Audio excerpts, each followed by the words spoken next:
Xi Jinping नहीं, Xi Jinping the great. जी हाँ, चीन के राष्ट्रपति का ये नया लक़ब है। ये उनका नया स्टाइल है जो उनके साधारण लोगों से भरी दुनिया में महान होने का ऐलान करता है। जी हाँ, चीन की कम्युनिस्ट पार्टी ने अपने इस नेता को इतिहास में महान आत्मा के रूप में पेटेंट कराने का फरमान जारी किया है। मुट्ठी भर लोगों की महानता को खारिज कर सर्वहारा विहान लाने के सपने पर खड़ी कम्युनिस्ट पार्टी के इस फैसले से मार्क्स की रूह भी गदगद हो गई है। शेक्सपियर ने कहा था, नाम में क्या रखा है, लेकिन टाइटल में तो रखा है, अपराधियों में तो रखा है। सिकंदर महान, अशोक महान, अकबर महान वगैरह वगैरह। इन तमाम महानों के बाद 21वीं सदी में एक नए महान के अवतरित होने की घोषणा हुई है, शी जिनपिंग महान। जी हाँ, आपने ठीक सुना। खबर यह है कि हाल में ही 100 साल पूरा करने वाले चीन की कम्युनिस्ट पार्टी के शी जिनपिंग को महान बनाने का प्रस्ताव किया है। महानता की इस महान घोषणा के लिए पार्टी ने अपने एक महान इतिहास में फेरबदल की है। शी जिनपिंग चीनी महान हस्तियों की सीरीज में तीसरे महान होंगे।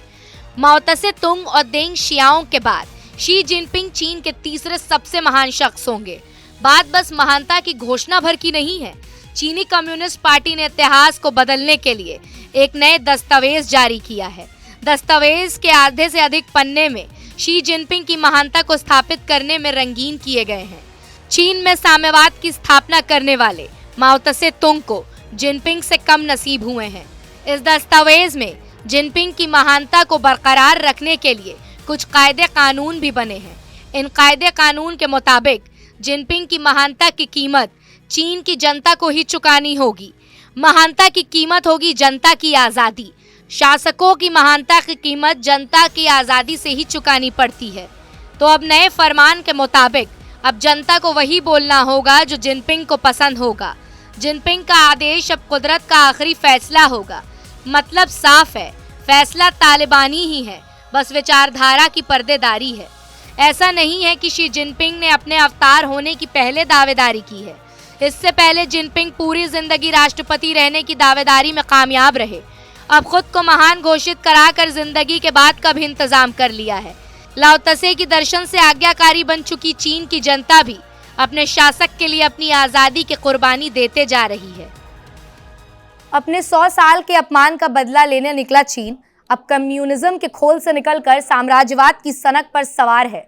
गरीबी से निपट लेने के बाद अब वो दुनिया फतह करने का सपना देख रहा है। उग्र राष्ट्रवाद के इसी रास्ते से शासकों की महानता की सनक का खुला आसमान भी मिल जाता है और महानता की सनक में नागरिकों को आज़ाद भी कर दिया जाता है। फिलहाल इस वीडियो में इतना ही। इस वीडियो को आखिर तक देखने के लिए आपका दिल से शुक्रिया। ऐसी ही तमाम जानकारियों के लिए फॉलो करते रहे TV9 डिजिटल भारतवर्ष।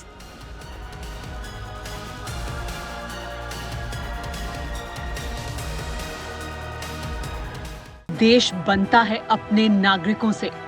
ऐसे नागरिक जो अधिकार के साथ कर्तव्य पर भी ध्यान दें, जो सच्चाई का आदर करें लेकिन असत्य से लड़ना भी सीखें, जो सिर्फ जानकार न बने बल्कि जागरूक भी रहें। इस काम में TV9 डिजिटल है आपका मददगार लगातार, ताकि आप भीड़ का हिस्सा न बने बल्कि राह दिखाएं भीड़ को।